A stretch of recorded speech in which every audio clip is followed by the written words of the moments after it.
Aloha. It's good seeing you today. Tell you what, we're just going to go over a couple things that are going to help us build a vocabulary base. So when we're talking about scales and modes and how to compose, it'll be a little easier.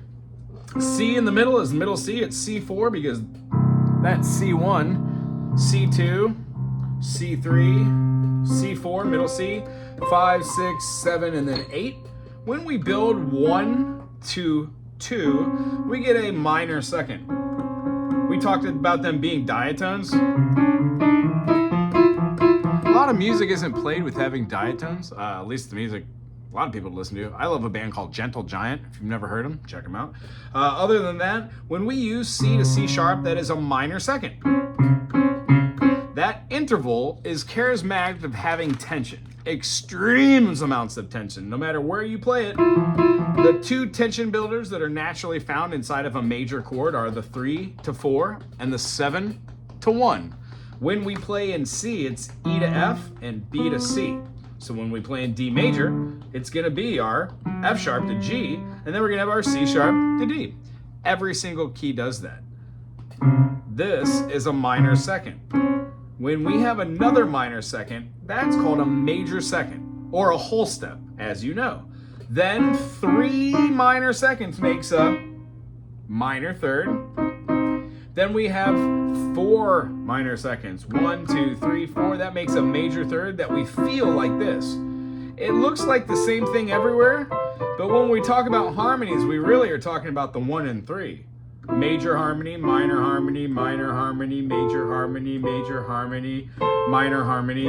I'm sorry, minor harmony and then major harmony. And the reason why the last two, I didn't say diminished, is because we're only doing 2 notes. If we had 3 notes, major, minor, minor, major, major, minor, diminished, because now that fifth isn't a minor, it's a flat 5. The B diminished is only charismatic of the key of C major.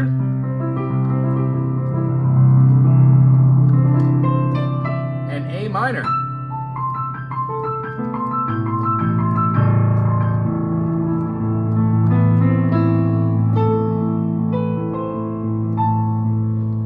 So when we play that B diminished, it feels like it's going somewhere. But we can change that B diminished so it doesn't feel like it's going all the way around when we change one of the notes in the diminished to the D, or maybe even the F. Adds way more tension. And how about the 7th chord? So the concept is we want to learn how to talk about these and then hear those. After having the major third, we go to the perfect fourth. The perfect fourth then creates the next one called the tritone or the augmented fourth. Now granted, the next one is a perfect fifth, and that is a diminished fifth, so that's also what we kind of call that. We call it that mostly in jazz. Jazz uses the 1, let's say we're calling it in a minor. So 1, flat 3, 5, flat 7 would charismatically be my pentatonic. 1, flat 3, 4, 5, flat 7, 1. So those are the notes for a really jazzy C minor 7 chord. Well, here's a C minor 7 with a flat 5, but charismatically we're taking the flat 5 out of this chord and putting it down here. So we have, you hear that a lot in jazz. And it feels out of place. You put it up here, it also feels a little funky, but we hear how to hear that as either a perfect fifth, because in jazz it goes anywhere, anytime along with the 7th, but mostly in music, like from different periods up to like, I don't know, the late contemporary age, we would be using different chords that sound differently and moving. So a perfect fifth, we generally wouldn't have that. We would call it an augmented fourth because the augmented fourth would want to then move to a chord and then resolve for effect. Now we hear it in different types of music, which is more progressive. After a fifth, we have a augmented fifth, meaning the fifth goes up the same way the fourth goes up to augment itself. We call this also the minor 6. We want to get used to hearing that in almost every shape, which is why when we hear stuff like, we can hear which note is gonna be that augmented fifth or minor 6. We We could also hear what the major 6 is. That's a good one because the major 6 is quite literally the one that our diatonic scale is based off. C and A minor. When we have all those notes, guess what? Yeah. 1, 3, 5, 6. Then we have our A, and we have our C, and we have our E. Sounding good. So after that, we have our minor 7th, as you know. We also call this the dominant 7th, but it is, in fact, an augmented 6. So an A to an A sharp, you betcha, that's an augmented 6, just the same way as they're all a way to augment that 4, 5, or 6.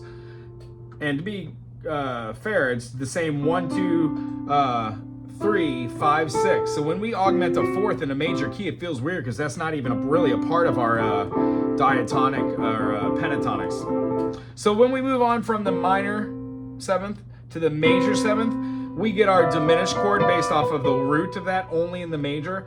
In the minor keys, we'll explain that could be a multitude of different keys, but the diminished is classified as different things in a minor key than it is in a major.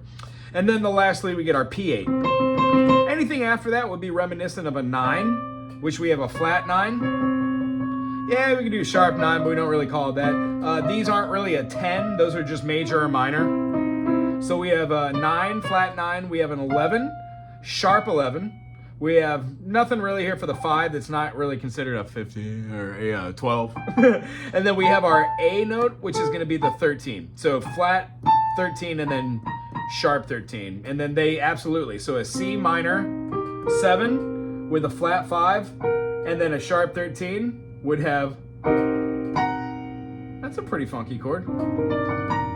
Dig it. So that's the construct of what we do with chord theory as far as like naming chords. If we were to just play a random chord and go, what's that? We could be able to go, okay, well, what's the root? C, E, G, A, that is a C6. Or if we look at it through the eyes of the relative minor, we would have A minor. That would be an A minor 7. Why? It's in an inversion. Take the C and E off of here and put it up here.